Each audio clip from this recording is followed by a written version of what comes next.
Yeah, that blew up. So, before anything, thank you for taking the time to watch the video and leaving your comments, no matter if you agree or disagree with me. A lot of you that commented do seem to disagree with me, but if the like ratio is any indication, there's a lot of you that watched the video that also agree with me, or at the very least think I make a decent video, so thanks for that. With that many people watching my video and leaving comments, I thought I had to capitalize, respond to your lovely comments with a follow-up video. Unfortunately, doing it now means that I do have to start creeping into manga spoilers territory.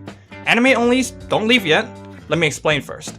A major part of this video will be talking about the marks you saw Tanjiro and Muichiro get when they were fighting. They aren't technically explained yet in the anime, but if you can more or less get what they do, this won't be that much of a spoiler for you.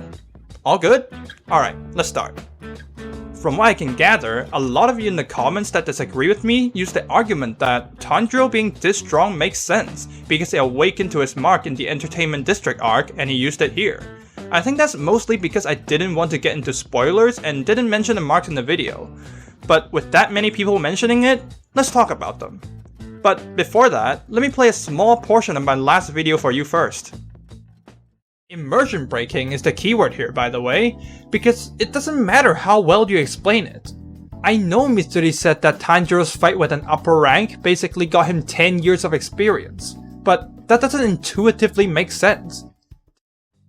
I don't know if you noticed, but that was kind of my attempt at hinting towards how I feel about the marks without spoiling them. Kind of a bad attempt in hindsight, but that's fine since I'm gonna explain now. To rephrase what I said, what I meant was that it doesn't matter the power boost was explained by the mark. The sudden introduction of this system and the power boost that it brought along are, by themselves, immersion breaking, and that's what I don't like about it. Since I used Dragon Ball as an example for my last video, let me use Dragon Ball again for an analogy. Forgive me if I get anything wrong about Dragon Ball here, this isn't meant to be accurate to what actually happens there. Let's say you were watching Dragon Ball Super, and got to the part where Goku masters Ultra Instinct. For the sake of the argument, let's say you really liked this transformation, because the concept of it was really cool, because it was set up really early and well in the show by Whis, and most importantly, because Goku had to go through a ton of failed attempts, which were also cool in their own by the way, to finally master it. And when you find out Goku can't actually maintain mastered Ultra Instinct for too long, you get excited at the possibilities, wondering how Goku will go on to get even stronger by training to maintain Ultra Instinct. Then, at some point in the future, a new season of Dragon Ball starts, and during a fight against some intergalactic evil or something, after like 1 or 2 exchanges, Goku starts screaming, starts powering up, and for some reason, grows an afro. Goku then starts messing up this supposedly OP villain, and Whis just starts his exposition, giving this detailed explanation about how this new transformation works and how it is stronger than Ultra Instinct. If I had to guess, no matter how well Whis explains this new transformation, a lot of you will be upset that there was a new transformation at all. And well, that's pretty much how I feel about the marks in Demon Slayer. Now, before you go in the comments and start typing, yes, I know that's not exactly a one-to-one analogy to what happens in the Demon Slayer manga, but I think it's enough to get the point across. The main problem I have with the power boost Tanjiro got isn't that he got it from an unknown source or that he Deus Ex Machina it into existence. In fact, I actually quite like the concept of raising your body temperature to get a visible transformation. The main problem I have with it is that such a significant power boost even happened in the first place. Remember, what I have a problem with is the power scaling itself, not how the anime explains the power scaling. Going back to the analogy, when we last saw Goku with Ultra Instinct, he could use it in an effective but limited way. What I personally want to see then isn't some completely new transformation, but rather Goku continuing to work on Ultra Instinct and making it sustainable. That logic applies to Demon Slayer as well. When we last saw Tanjiro using Hinokami Kagura, he could use it in an effective but limited way. What I personally want to see then isn't some completely new power system from the marks, but rather Tanjiro continuing to work on Hinokami Kagura and see how he can make it sustainable. But because the mark is now a prominent thing in the story, the writer basically pressed a skip forward button on Tanjiro, denying me and all other viewers that journey we could have seen Tanjiro go on. If you want to introduce a new power system, that's fine, but don't make it a cop-out from writing actually engaging growth and have it multiply your character's strength tenfold with little drawback. The main problem with the power scaling here isn't that it completely doesn't make sense. The mark provides an okay explanation for it. The problem is that even if the power scaling makes logical sense, the power scaling actively damages the story structure and pacing, and in turn, that affects the quality and tension of the fight scenes. To put it in other words, the power scaling isn't bad because it's not explained well. It is bad because it needed to be explained with a new power system. And to put it in 7 words, Demon Slayer mark bad, me no like. Then there's the discussion around Upper Rank 4. I saw a lot of comments saying that the reason Upper Rank 4 was so weak at first was because they were cocky. And they were cocky because 1, they're Upper Rank frickin' 4, and 2, because they know they can't die since their main body is hidden. And I gotta say, those are pretty good explanations. I hadn't even considered the fact that the emotion demons are basically immortal in every sense of the word as long as their main body isn't found. But in that case, I will use the same logic I did for Tanjiro. The power scaling for Upper Rank 4 isn't bad because it wasn't explained well. It is bad because it needed to be explained with their cockiness. Let me use another example here. In Infinity War, Thanos could already be considered the most powerful entity in the universe when he just had 2 Infinity Stones, and he would only get more from there. And yet, I don't think anyone would consider him cocky. Sure, some plot armor had to be utilized so that the Avengers could put up a fight, but that was never because he was cocky. Being at basically demigod status, Thanos had every reason to be cocky. But I think most of you will agree that you wouldn't want Thanos to be cocky, because that would just make him a less compelling villain, and I would argue that a less compelling villain make for less compelling fights. That goes for Demon Slayer as well. Yeah, for a demon that got their upper rank status for over 100 years, being cocky makes perfect sense. But wouldn't it have been better if they weren't?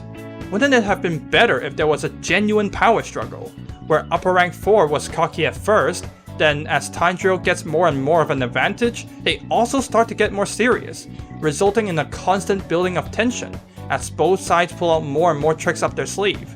And then we have Upper Rank 4 pull out his fusion dance as a last resort. Wouldn't that be better than Upper Rank 4 letting Tanjiro gain the advantage by being some weak-ass babies, then suddenly becoming OP and getting mad like they weren't throwing the game the entire time themselves? To reiterate, I'm not saying having your villains be cocky is inherently bad. Thanos is better not being cocky, because he wanted to make the universe better in his own way, believing himself to be the hero of the story, so his character worked better when he's completely serious and resolute in his goals. But for the demons in Demon Slayer, while they do have tragic backstories, they don't really have any grand ambitions or anything. As far as their motivations go, they are pretty much just evil characters that are evil for the sake of being evil and strong. And for them, yeah, being cocky fits them, as you would want these evil characters to tick off the audience, and have them cheer on the protagonist to take them down. But being cocky isn't a set thing. There can be different levels of cockiness. It's funny, because Daki and Gyutaro can again be used as good examples of this. As an upper rank, Daki was of course super cocky and confident when she first encountered Tanjiro, but as Tanjiro got into rage mode and started dominating, she starts trying her very best to eliminate Tanjiro and stops being cocky, since she now genuinely perceives Tanjiro as a threat. Then, as she awakens her brother, she gets her cockiness back, since she got a power boost from her brother. Her state of mind and cockiness changes with the situation here, like any good character should. Gyutaro is also done well. He pretty much is cocky all the way until the very end, but that's not a problem, because he doesn't really hold back at all. Even from the start, he goes for the kill instead of playing around, and the one time he really lets his guard down is when he's alone with Tanjiro, since he doesn't think he's a threat. Having your characters be cocky is fine, as long as it fits the situation. If that cockiness makes your character throw the game when they clearly shouldn't, then that becomes a detriment instead of good character writing. It becomes another example of a good explanation for a bad decision.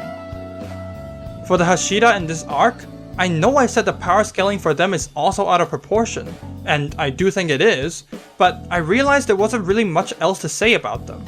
It's pretty much the same problem with Tanjiro. It's the fact that they got their Demon Slayer marks and were able to be on par with or overpower an upper rank way too quickly. I mean, now it makes more sense why it's done that way. It's quite obvious that the writer wanted to use this opportunity to showcase just how OP getting a Demon Slayer mark makes you. But like I said, just because the power scaling makes sense in the story doesn't mean it's good power scaling. But why did it turn out this way? Well, this is pure speculation, so take my words with a giant pile of salt, but from reading the manga, I felt like the writers suddenly started to rush this series when it got to the Swordsmith Village arc. I'll keep things very vague since this is about the rest of the manga as well, but to me, it felt like the story got into its endgame stage way too quickly, and that there was still so much story that could have been told before we got there. Some characters should have gotten their own dedicated training arcs, or at least a fight that helped them awaken to their true power before the endgame. And some characters were just horribly underutilized because of how fast the pacing got. I won't speculate on why it's rushed. I definitely do not have enough knowledge of the industry to make any assumptions there, but it very much feels like this wasn't the original plan for the series. At the end of the day though, it's all opinions. There's no right or wrong here. If you think the protagonist getting a sudden power boost is mad hype, good for you. I just don't personally like the power scaling in the most recent season of Demon Slayer, especially when the previous seasons had the power scaling that I did like. So yeah, don't be cringe in the comments and attack me or other people for their opinions. Don't get me wrong, as a small YouTuber, I'm ecstatic to be getting my first hater comments. But at the end of the day, needless conflict isn't what I want. I want my videos to spark conversation, start discussions about how these anime made you feel.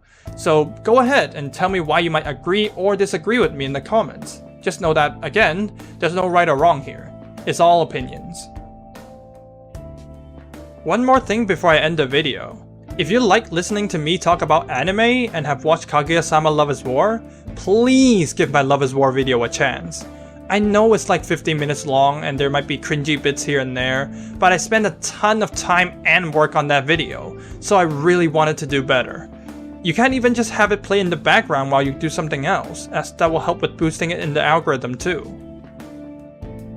There goes the shameless begging section of the video, and with that comes the ending of this video as well. Like if you liked, dislike if you disliked, and subscribe if you want to see more from me. I might stream in the near future to further capitalize, to engage with my new audience. So stay tuned for that if you want to talk directly to me about some anime opinions you have, or just to ask me some questions.